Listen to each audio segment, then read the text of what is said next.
Good evening and welcome to the fourth episode of the Beyond the Playbook podcast. And I just want to say before we start this fourth episode, I would like everyone to have watched the previous three episodes we've released up to now, and especially our previous episode which Sai did with Mr. Gavin Price, uh, Ruben's episode with Kelly Nascimento, as well as my maiden episode with Mr. Jonathan Misroy. And yeah, so like I would like everyone to watch that before they get to this video, or if they watch this video first, they can refer back to the previous content as well. So yeah, today it's my pleasure to welcome Gezim Kadraku, a Kosovo-born scholar and storyteller whose work sits at the crossroads of sports, politics, and diplomacy. Gezim was born in Pristina and moved to Italy at the age of 2, where he spent 20 years and earned a bachelor's in international political science from Università degli Studi di Milano. He then relocated to Germany to complete a master's in international economics and public policy at the University of Trier, where he currently resides. A true polyglot, Gezim speaks four languages: Albanian, Italian, English, and German fluently. He is the founder and editor of the Substack publication Sports and Geopolitics, launched 7 months ago to build a community around the intersection of athletic events and international affairs. In his newsletter, Gezim has published incisive case studies on topics like Gazprom's sponsorship of European football, an emblematic example of corporate soft power in sport, and how Alexander Ovechkin's NHL stardom projects Russian influence abroad. Beyond the Substack, Gezim has contributed to outlets such as East Journal, where he's explored everything from Kosovo's path into global sporting bodies to the political uses of football under Viktor Orban's Hungary. Today, we'll dive into his insights on athlete diplomacy, state backed sports washing, and the evolving geopolitics of mega sports events. So, please join me in welcoming Gezim Kadraku. So, before we start, I would like to say four uh, stuff. Persian Detier, ciao, hello, and hello, Gezim. Thank you very much for having me. I'm really happy to be here, and yeah, Yeah. let's get started.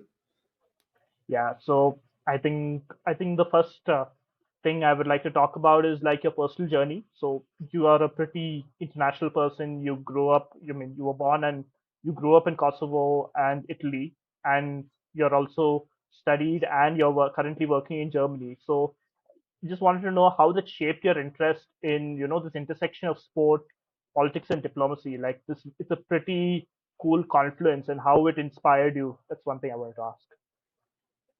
Yeah, you got everything right. Yeah, I was born in Kosovo. I moved to Italy when I was a kid. As I was 2 years old, and I lived there for 20 years. I did my bachelor there. Then 10 years ago, I moved to Germany, and here I did my master degree. And during the master degree, we had a couple of classes about geopolitics and diplomacy. And if I remember correctly, there was one professor who asked us to try to find connection between sports and diplomacy or geopolitics.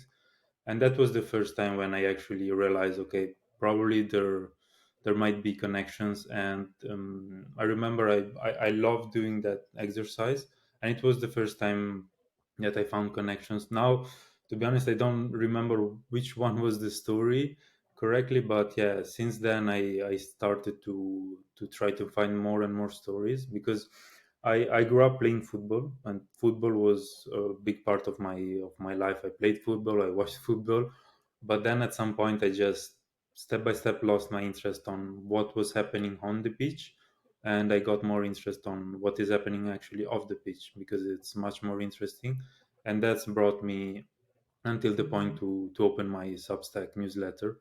And yeah, it brought me also here to be interviewed by you, so I think it was a good decision. Yeah, yeah. But that journey of yours is like pretty inspiring, and how that shows a lot about how sports is sometimes we always think of it as something which is on the field, but sometimes there's a lot of factors which happen surrounding it as well, which is very important and something which a lot of people are not cognizant of. So I we hope to spread that awareness when we're doing this channel, and you know by focusing more on stuff which happened in a more distinct way off the pitch. So that was one of the key things behind our why we started this channel as well. So Exactly. yeah, If yeah. if you So just to add something quickly, I think for me it was a really good way to use the sport as a tool to understand the world, because if you, as you said, if you don't focus only on the pitch or on the game or whatever it happened, and you try to understand, okay, what's the story behind a club, or what's why two countries when they face each other they hate each other so much. If you try to go beyond that, then you find out, okay, I have to learn more about the history of this country, about the history of the people that live in this country, and then you see there are so many stories, there are so many interesting facts, and yeah, it's really cool and interesting to do that. So I would suggest everybody who is looking at your YouTube channel just to start to do that, and it will be much more interesting than again to follow sports. so yeah, I mean, pretty cool to hear that, and thanks again. And yeah, so my next question would be, you are a Kosovo-born analyst, so uh, Kosovo is one of the newest, no, newly recognized countries in the world. It was recognized in 2007, if I'm not wrong. And so I just wanted to ask how Kosovo's path to recognition and inclusion in international sporting bodies like FIFA, for example, or the IOC, and what diplomatic impact that has had for the country on the world stage. How it's portrayed by everyone. I mean, it is also not recognized by a few countries around the world. So how it's portraying itself? How is it painted as a in a positive or negative light? You can speak on both. Yeah, good question, because I think it was both important on symbolic side and strategic side. Talking about the symbolic one, I think the most important thing is for the people, for the population to be able to see the national team playing, to be able to see our athlete competing. For example, we managed to get our first gold medal during the first Olympic, which was in 2016 in Rio, and which was won by Mylinda Kelmendi in judo. And this is still, again, it's very important for, especially for young generation, because for example me, I grew up and I was not able to see my national team. All my friends were cheering for the national team, and I knew when there was a Europe Cup or World Cup, I knew that, okay, I cannot have my national team. And this had consequences because we have several really good football players around the world that ended up choosing to play for other nationalities. For example, the two most famous are Granit Xhaka and Jordan Shaqiri. Hmm. They are playing for Switzerland because at that time Kosovo didn't have a national team.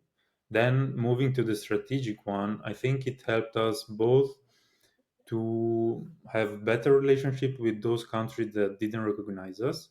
So in some cases, it helped us to make us recognized from some countries. Of course, it brought criticism from those countries that still do not recognize us, and we had some issue with when we had to play against those countries that do not recognize us. For example, Spain, Greece, Ukraine.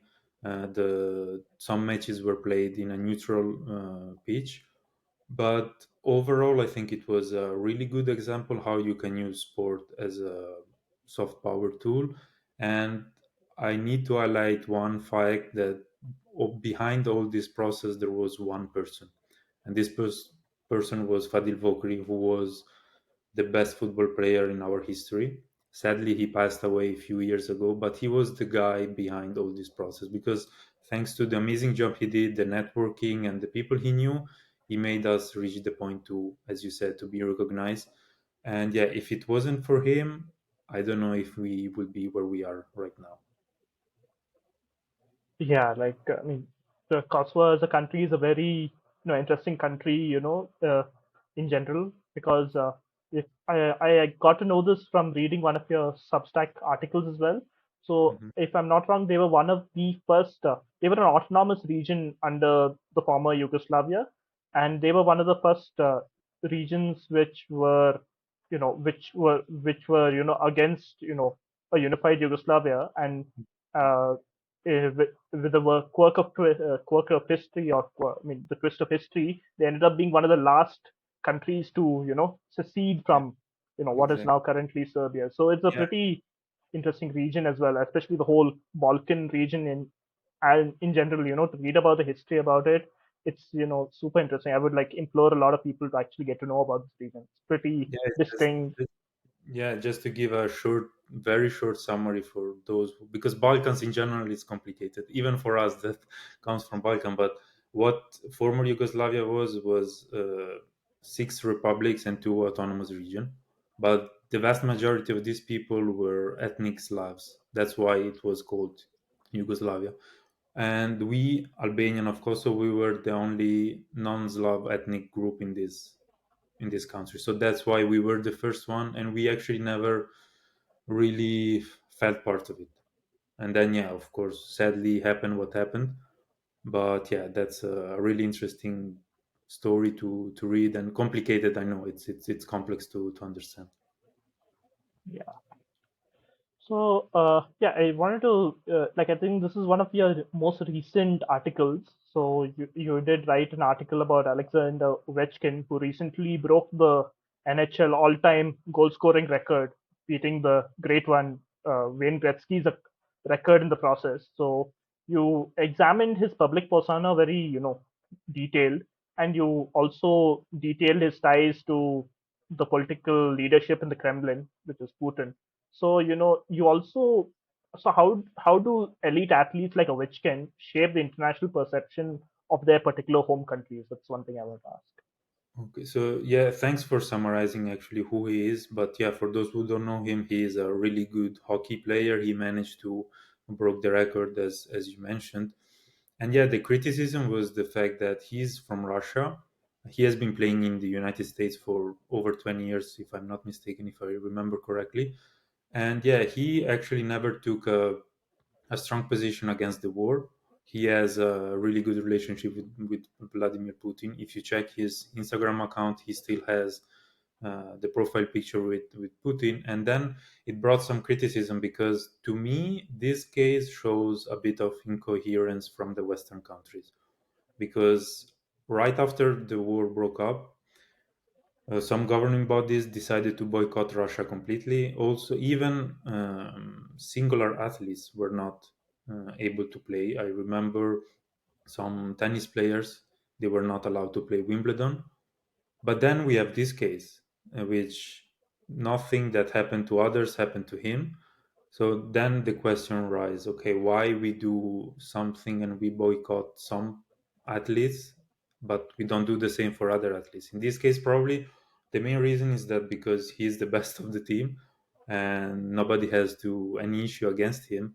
But on the other side, as you mentioned, is he's also playing an important role for the propaganda inside Russia, because I can imagine that the message that are used from the Kremlin is something like, okay, we see that Western countries don't want to have anything to do with us anymore, but look, we still have players who are uh, breaking records and who are doing great, and so we still can have a sort of soft power on that. So that's as as you know, every situation is complex, and yeah, this is also like has these two sides that needs to be really analyzed in deep. But yeah, it's a good example to see like, okay, sometimes we boycott, some other times we actually don't do that.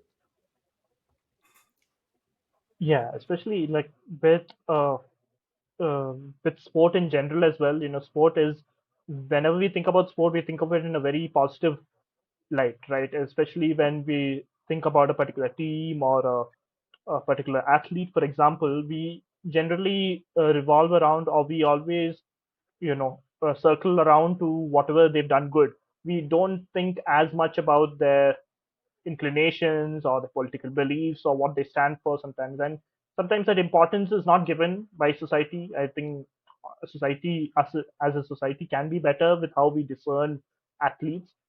In certain cases, there is this general uh, thinking or this mindset that sports and politics is not linked, when it is definitely linked in a very obvious way in particular instances. So it is like a very interesting case study from that perspective as well. Because Russia does a lot of stuff with regard to portraying himself as this power on the world stage, and they use mainly sport as a vehicle or a tool to do that.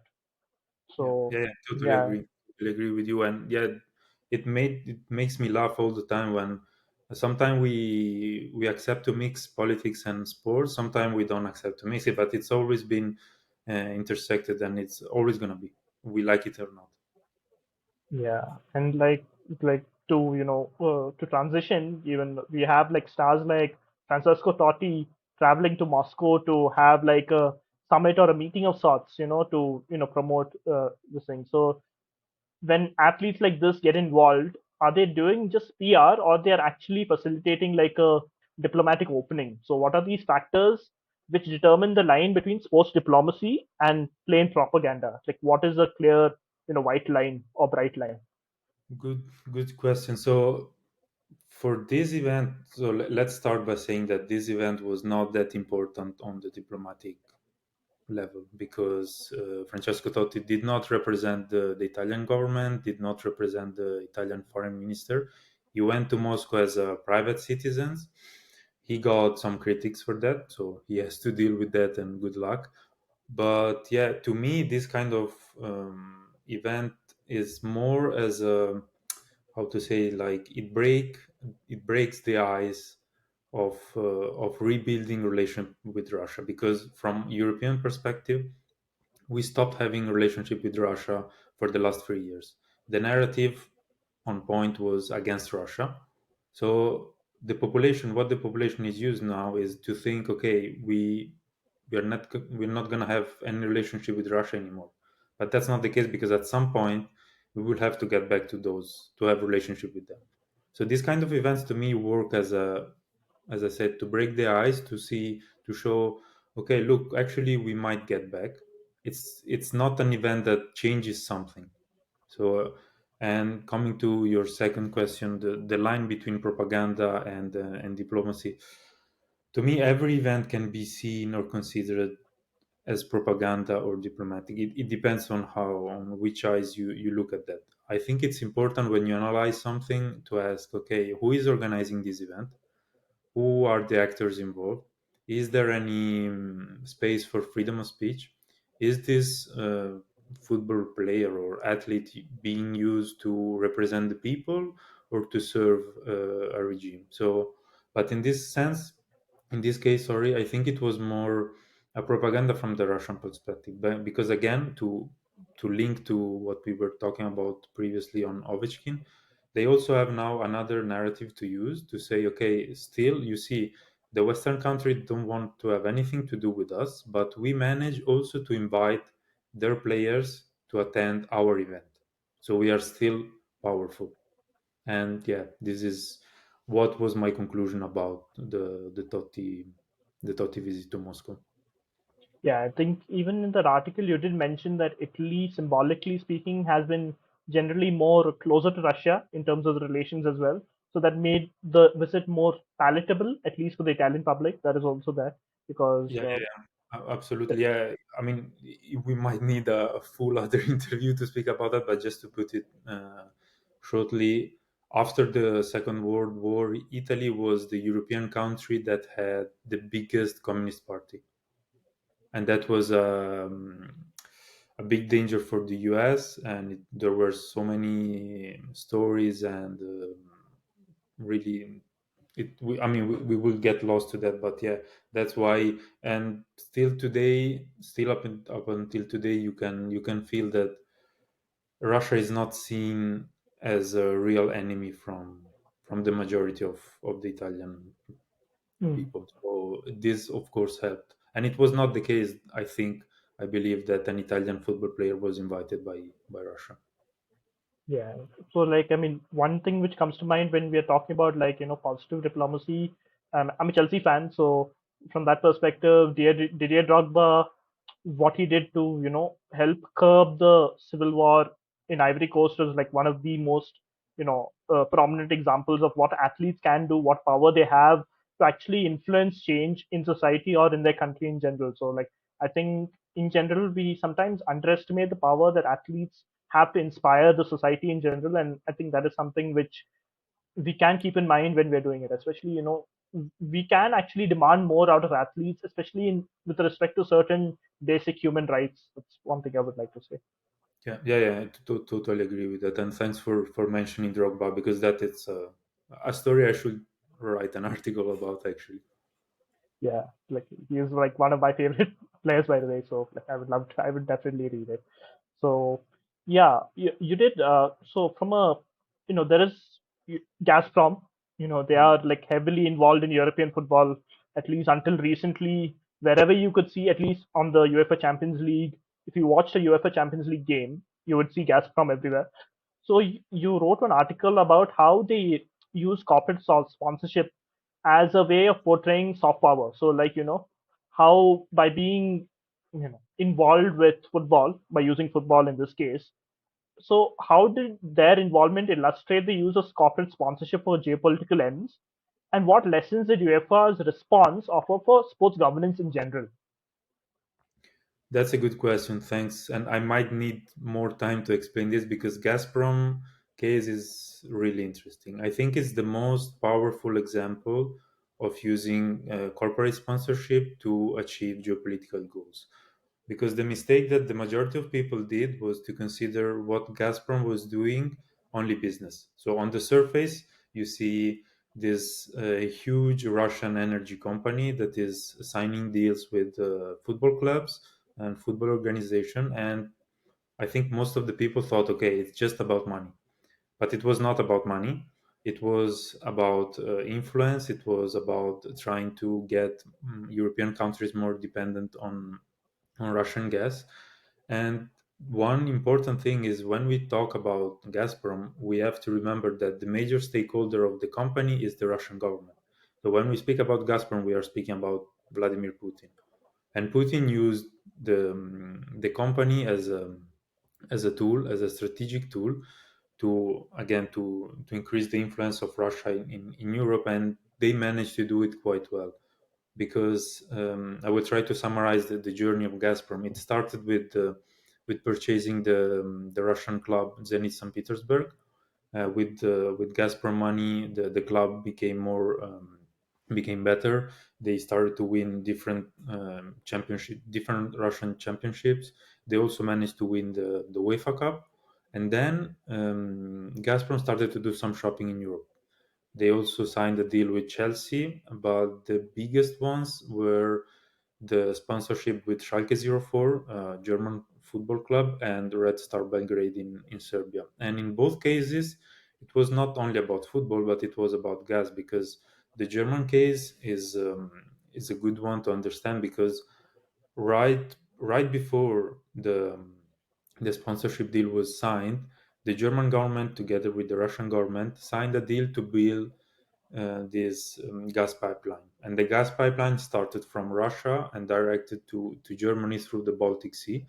And it was that project was a geopolitical project. That was not business. It helped Russia to increase the influence on Germany. Germany increase its dependence on Russia, and at that time they didn't understand.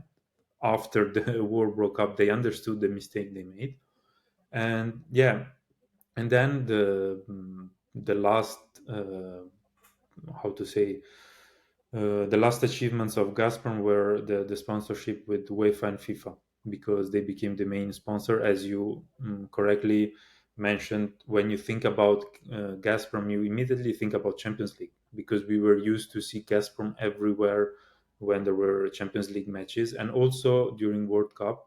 And I think the cherry on this cake for Gazprom was the World Cup hosted by Russia in 2018, because that was the example of, okay, whatever we did in these years was completely right, because we managed to even host the World Cup, being the main sponsor of FIFA. And this, I hope, it was a lesson for UEFA and FIFA to understand that when they sign this kind of sponsorship deals, they should be very careful to understand who is behind these companies. And when you are dealing with a company that has a government as a major stakeholder, you should be really careful. because I hope they learned from this case, but I'm not quite sure because I'm seeing the same trend coming over again. Like in what particular case is the same trend repeating? If you can get into Well, it. I think Saudi Arabia, because we see Saudi Arabia purchasing football teams. I mean, it starts with buying a football club, and then if you don't put any obstacles or something, if you don't do more checks, and the picture that I have, that in Europe, in the Western countries, we only think about money. For us, it's only about money. We don't think that other countries are not thinking about money, but they are thinking about something else, because we are very ignorant in sense of like strategic thinking. We don't know anything Hmm. about that. For us, it's just economy, finance, and money. But now we are learning that actually all over the world, people and countries are thinking in another way, are thinking to increase the influence and this kind of stuff. And this Gazprom story was a really good example. But let's see, maybe we will have further reasons to record other episodes. Yeah, like the thing is, when such a entity, let's call them entity in this case, or blatant state-run entity, when they start getting involved, and a lot of countries or a lot of companies, or in general, they don't think about the far-reaching consequences when they align with such entities. Let's put it that way. So, like as we can see with Germany right now, they are going through the consequences of that, a decision which they thought was pretty clever on their part, 20-25 years back. Now it's coming back to bite them, especially especially in light of recent events with the war, with the Russia Ukraine war, and how it's made an untold impact on Germany, and how and it's also impacting them politically as well, with the rise of the far right party as well, which Yeah, yeah, is yeah, looking to spread its influence in Germany in general, especially now that it has a foothold in Eastern Germany. You did mention that, so it is yeah. like a very interesting case study. That's one thing which I've understood. Yeah, yeah, absolutely. And thanks for mentioning that, because, yeah, as you said, like they weren't thinking about the consequences. And the United States did tell them, like, guys, look, you are becoming way too much dependent on Russian gas. If something happened, it's going to be a problem. And it became a problem because Germany is still the biggest economy in Europe. And but it got into recession for the last 2 years, and there are no signs that they are improving. So of course, it wasn't only about Gazprom, but a big part of this consequence it was due to that decision. So yeah, as you said, I hope they learned from it. I hope that they will be much more careful, and they will again try to understand with whom you are dealing. Because if you deal as like each nationality, we have all different cultural rules, we have all different mindset. And yeah, it's just you have to know the other people. And that's why, like, a project like mine is also helping me to understand more about other countries. So yeah, let's see. Yeah, speaking of like Germany making over, or like I mean making overtures to Russia, right now we have the U.S., United States of America, making overtures to Russia as well, with especially with the recent election of Donald Trump as well, where he's making more public gestures of trying to be more pally pally with Russia, to make a word of it. So we did have Zelensky go to the US, and he carried with him the WBC belt, which is the World Boxing Championship belt. So boxing, if you go into boxing, there are a whole lot of belts, by the way. But essentially, his WBC belt is held by a Ukrainian. His name is Alexander Usyk, if I'm not wrong. So he brought that belt with him on his visit to US, and he brought it as a gesture, like a for as a form of diplomacy. So in this case, it did. In your article, you mentioned that it didn't take, or it didn't provide much of an influence on Trump. But do such gestures make a difference? And how do they differ from your traditional state level diplomatic signals? Yeah, as you mentioned, unfortunately, it wasn't as powerful as it was supposed to be. But it brings us to one key aspect to me, that what the Ukrainian diplomatic team did, which was trying to understand with whom. Of course, everybody knows Trump, but I don't know how many knows about the fact that he is a really big fan of combat sports. So in that sense, I think Ukraine did a really good job to get interest, to find more about that, because Trump has been, since he was young, a really big fan of it. He was into wrestling and box when he was younger. Then he got more and more interest into MMA. He has been seen during UFC events. So that was a really good try. But yeah, unfortunately, it didn't work out because it was probably the least diplomatic meeting we ever saw. But yeah, normally this kind of gesture should help, because when you have such a diplomatic meeting, normally you have to go through some rules. So speaking, shaking hands, and this kind of stuff, and respecting some rules. So if you are able to bring such a gift in such a positive way, you should be able to get the other part closer to you, if this was a normal case. But this was a really weird case, and if it was set up or not, I don't know. But yeah, technically it's a good thing to do. Then if I remember correctly, two cases. Once was Putin brought a football to Trump before the World Cup in 2018. Another case was the United States, when they tried to open up to North Korea. They brought a basketball to Kim Jong Un's father, because they knew that he was a big fan of basketball. They tried to do the same with Kim Jong Un. When they Yeah. tried to open up again, they asked Michael Jordan to fly to North Korea, but Michael Jordan did not accept that, and it ended up with Dennis Rodman going to North Korea. But that was not like a diplomatic meet or whatever. That was an unexpected consequence of that. But yeah, as you said, it's normally this kind of gesture would help, but then it depends. Each case, as we are seeing, is really complex, and it depends. Sometimes it works, it helps. Sometimes, like this one, it didn't have any impact, sadly. Yeah, so you did mention that President Trump has a love for combat sports in general. So, and also the UFC, the Ultimate Fighting Championship, which is a mixed martial arts tournament or a championship. It has gained a lot of prominence, especially in recent history. A lot of my friends also watch it. Like one close friend of mine watches it as well. So they have, generally in combat sports in general, there is a lot of influence from the mob and the mafia as well, right? A lot of the fighters come from these impoverished or more, they are little more of that type, those this thing. So UFC has a prominent Chechen presence in terms of its fighters as well. So you know, and Chechnya, if a lot of people may not be aware, is a semi-autonomous republic within Russia, if I'm not wrong, and they are ruled by a Putin puppet essentially. His name is Kadyrov. Ramzan Kadyrov, if I'm not wrong. Yeah. So yeah, so it illustrates the risk of sports washing. So how do how what is the responsibility which sporting organizations should have in such a context? Like it can be in general.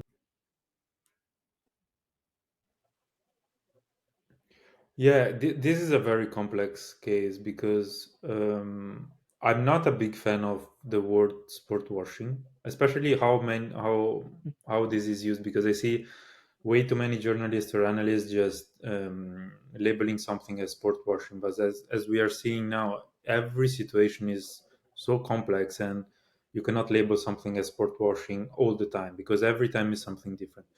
For Chechnya, I think, because to get back to Ramzan Kadyrov, to what he's doing, mainly he's investing a lot to build the gyms where young Chechens are training, and he has two goals. We can separate these goals into hard power and soft power. For the hard power, basically, uh, whoever is training in these gyms, and if this guy managed to get professional. So to become a professional fighter, fine, that will be his career. But if he is not that good, he then ends up to be part of his military. So Ramzan Kadyrov has, we can say, a personal army. They are called Kadyrovsky, and they are the reason why he's still in power, because they fight for him. So this is the hard power of side of the story. Then we have the soft power, which is even more complex, because as every country, even if he is a dictator, there is, I don't know how much, but a percentage of the population that doesn't like him. There is part of the population that would like to throw him from power, and he's using the sport as a sort of a tool to say, and to also to rebuild the Chechen identity, because as you mentioned, MMA and these sport combats are for masculine people, and they have this masculine message of yeah, a man should be doing this, a man should fight, and this kind of toxic narrative. And so in this way he's trying also to unify the society and to be a sort of attraction for the young people and also for those that do not like him. And Ukraine war was a good example, because in Ukraine there were his people, so his army fighting next to Russia, but there were also other Chechens group who were fighting next to Ukraine against his army. So they went to Ukraine just to fight against his this Kadyrovsky. And then about UFC, then yeah, in this case it becomes really complex, because they labeled every fighter as a private contractor, so that's the reason they used. But then you see that in this way you're helping another country to spread the influence, and also to, in all of this that I talked, okay, we can have a small percentage of sport washing, because for whoever watch UFC and doesn't know anything about Chechnya, and maybe see one, two, three guys who are really good in fighting, and maybe they even win some fights, and they check, they see Chechnya, and they check Chechnya, and they see that behind all this MMA there is this guy, and they it's easier for them to link Kadyrov to UFC and MMA instead of linking Kadyrov to being a dictator or a guy who doesn't respect human rights. So you see, it's a broad, again, it's a broad topic, it's a complex situation, and yeah, I think again the UFC in this sense should be a bit more careful, should at least ask whoever wants to fight to take a strong position if you want to be part of that. But again, the best case now, I'm forgetting his name, but again, it was the case that the best Chechen fighter was still like in a good relationship with Kadyrov, and nothing was asked for him or him to do something. So again, sometimes we ask at least to to take position. Sometimes we don't care. Yeah, like I mean, you did mention that we generally sports watching is used for anything willy-nilly for everything nowadays. I think for me, in my personal opinion, I think it's more of it's a Western proclamation of it or a Western idea, right? This sports washing a Exactly. part of it. I think that's why they also misunderstand certain customs or politics of other regions which are not within their sphere. I think that's one thing of look here. So that's why they dub everything as sports washing, which may or may not be the case. It could be sports washing, but maybe they misunderstand or misprofile certain incidents as sports washing. So there is that. So speaking of sports washing, or I think this is a very interesting case. So there's this person called Arkan. So I think I would like to mention that the first time I came across Arkan was in this book called 1312. It was written by James Montague among the Ultras. So it was like one of my favorite books which I've read recently also, and in that he detailed how he was among this ultra group of the Red Star Belgrade.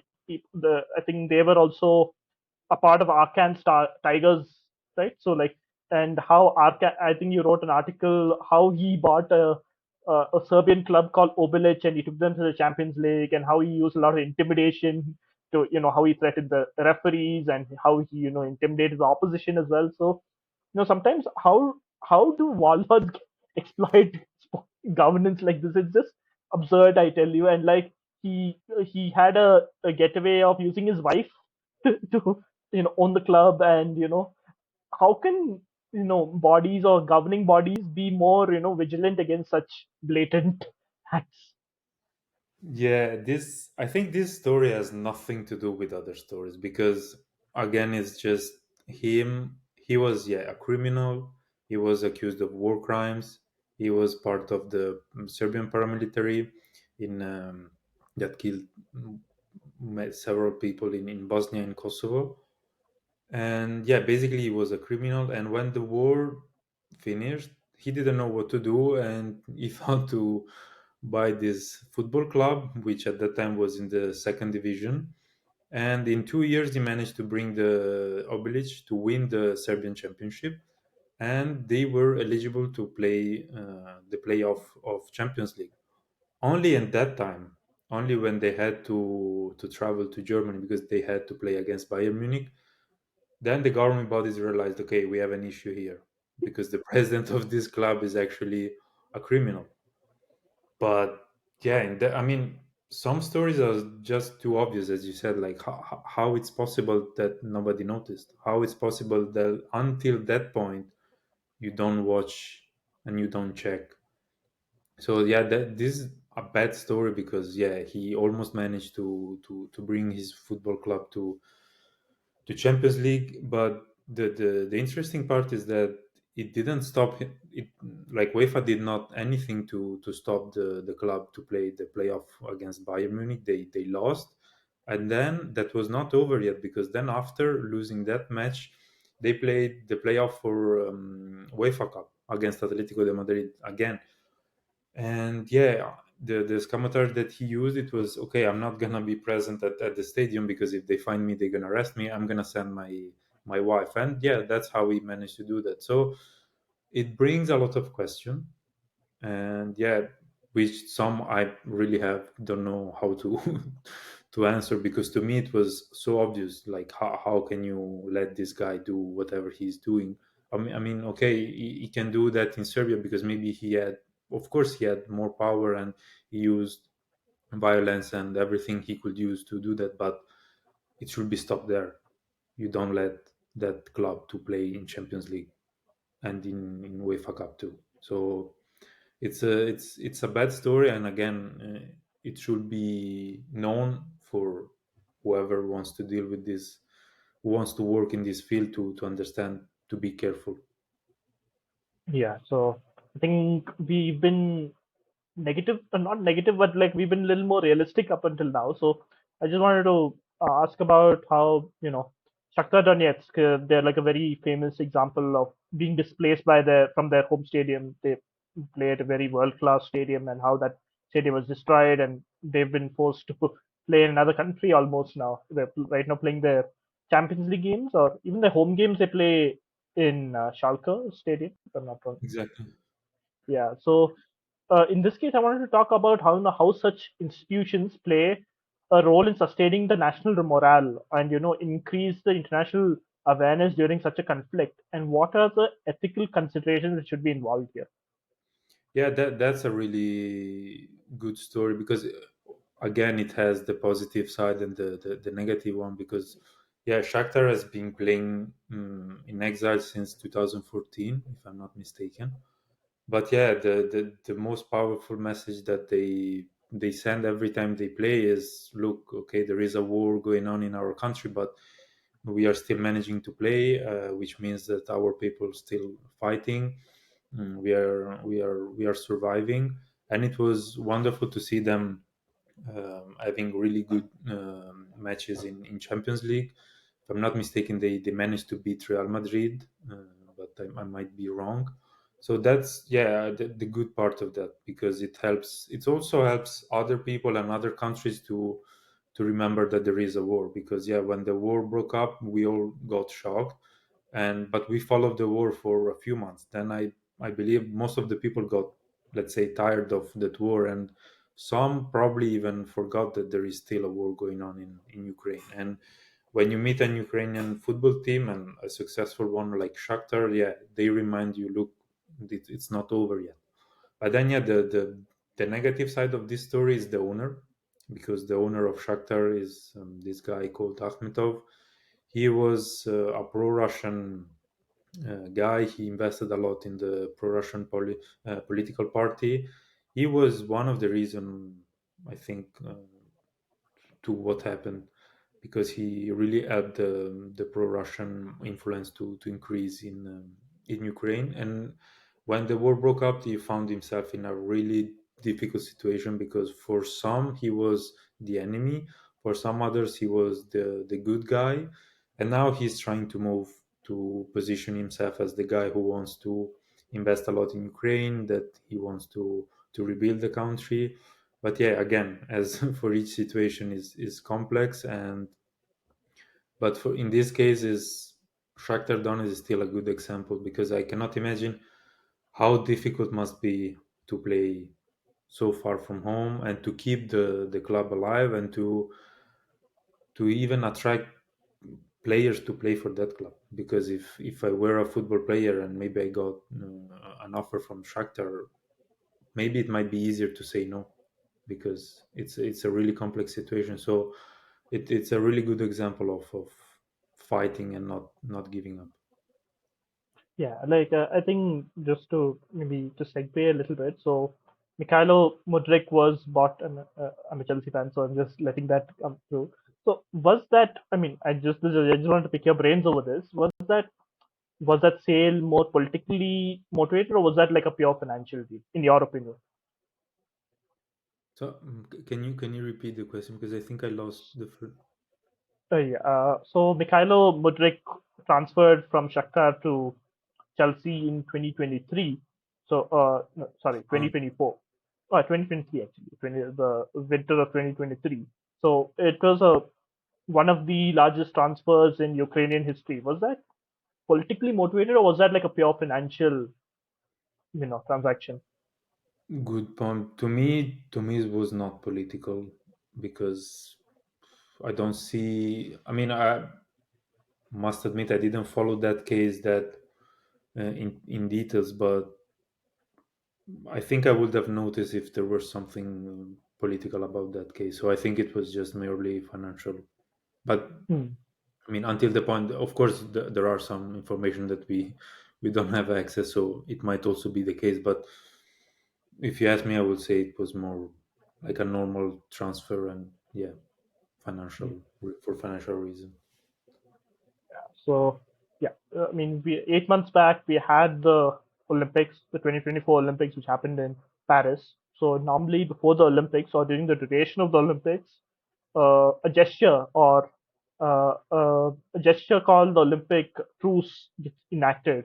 So we don't know. I mean, there's a lot of debate about its actual effectiveness. So in I think it's a very theoretical thing, according to me, because a lot of conflicts still do take place during the truce period.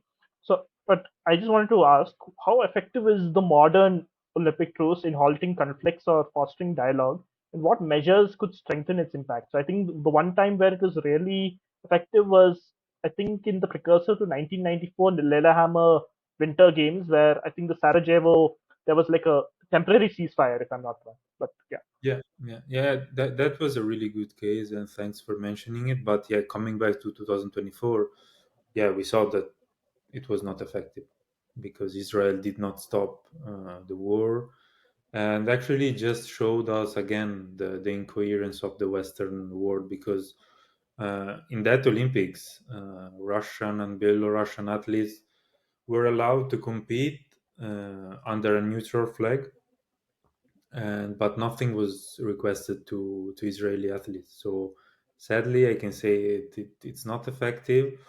And on about the measure that can be used, I would say maybe some sports sanctions against that country in particular, or a total boycott. But again, when we come back to boycott, we saw sometimes we want to do it, sometimes we don't want to do it, and yeah, it's it's a really good idea, the Olympic truce, and it encapsulates really good values. But the last case was, it just showed us that it's just a theoretic thing, but in concrete it doesn't have effect, or at least it didn't have effect on the last one.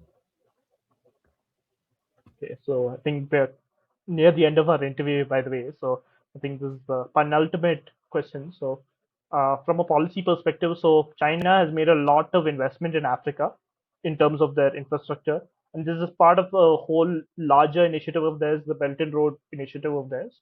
So, how do you think this translates into like leverage? So, China, by doing such favors or constructing such good infrastructure on the sporting stage, how it enables them to have influence on those particular countries or nations in particular when they do such initiatives. Yeah, actually, China moved quite many years ago, because they started to build and to give stadium in the 1970s, if I remember correctly. It was a good move, and yeah, I think it has a strong leverage, because for these countries, China becomes the main commercial partner, and they also, China used this narrative as, yeah, we are gifting you some infrastructure, in this case stadium, or if it's not gifted, we are giving you some loans that have really small interest. So we are doing you a favor, and we are not coming here as a colonialist. And but yeah, in the long term, the leverage is on China, and even though they sell this project as a win-win situation, at the end, who really win is China, because China get the money when they mm, they give these stadiums, and also they can use this leverage on diplomatic environment, like for example during UN consultations, or mostly China can use the leverage to tell this country to gently ask these countries to not recognize the independence of Taiwan, which is the biggest issue for China. So yeah, I think it brings China to a level to have a really strong leverage, and it's another trend that should be studied a bit more. I don't think many people took it seriously as it should be taken. Just wanted to ask, like in relation to this question, like why have China in particular focused on this, and why haven't other countries tried to implement this particular uh, tool or sort of diplomacy? Like how have China been the front runners in this? Good question. To me, I believe because there is a, I would, at least I can speak for Europe. There is a complex of superiority towards other continents. As I see it in Europe, there is a lot of racism towards Africa, and this sort of, we are better than them. We go there just to help them, because yeah, we are good people. There are so many cases when people ask, I don't know, like I've heard many times in school, or teachers to ask me, yeah, let's talk about Africa, and to give like 1 hour time to that discussion. Africa is a continent. How many countries there are in Africa? How many languages are spoken in Africa? How many ethnic groups there are in Africa? Like even this, every single country is way too complex. But in Europe, we think it as, yeah, it's just a continent. People are poor. We have to help them, and we don't have any interest in that. But China showed that actually, yeah, it's as every continent and as every place of the world is, there is some importance, there is some like work you can do to strengthen the relationships. And yeah, I think it showed also the ignorance of the Western world towards Africa. And now I see some are realizing that, but it might be too late. Yeah. So, and throughout our far-reaching discussion, we've discussed a lot of different stakeholders, or different people or organizations which can influence sport at all levels. So we talked about it at the athlete level, from state actors also. We talked about gestures as well, or even peace-oriented initiatives. So to end this on a more lighter or positive note, what core principles or future trends do you see emerging in the use of sports as a tool of diplomacy, and how should governments, organizations, and athletes prepare to harness this as a as a tool for good, or as or like that great dialogue where in Spider-Man, with great power comes great responsibility. That comes to mind when Yeah. we talk about this. Yeah, interesting question. Like the main trend I see is this corporate sponsorship with governments behind that. Like as we mentioned, Gazprom was a big example. Then after Gazprom came Qatar, the Emirates, and now we are seeing Saudi Arabia. So it's gonna be like an example of, okay, did we understand the lesson or not? That's gonna be a big trend. Sports is always gonna be a tool. It's always gonna be linked to politics, and that's not gonna end. To my point of view, it's gonna be interesting to see what's gonna happen with the World Cup in 2026, especially speaking about Russia, because considering this close relationship between Trump and Putin, and the fact that the World Cup is gonna be hosted by the United States, Mexico, and Canada, I wouldn't be surprised to see Russia being accepted from FIFA again. So I'm really interested to see what's going to happen, because as for the moment, Russia is not allowed to compete, should not take part of World Cup. But yeah, the first games for the qualifiers in Europe are going to take place in September, if I remember correctly. So let's see what's going to happen.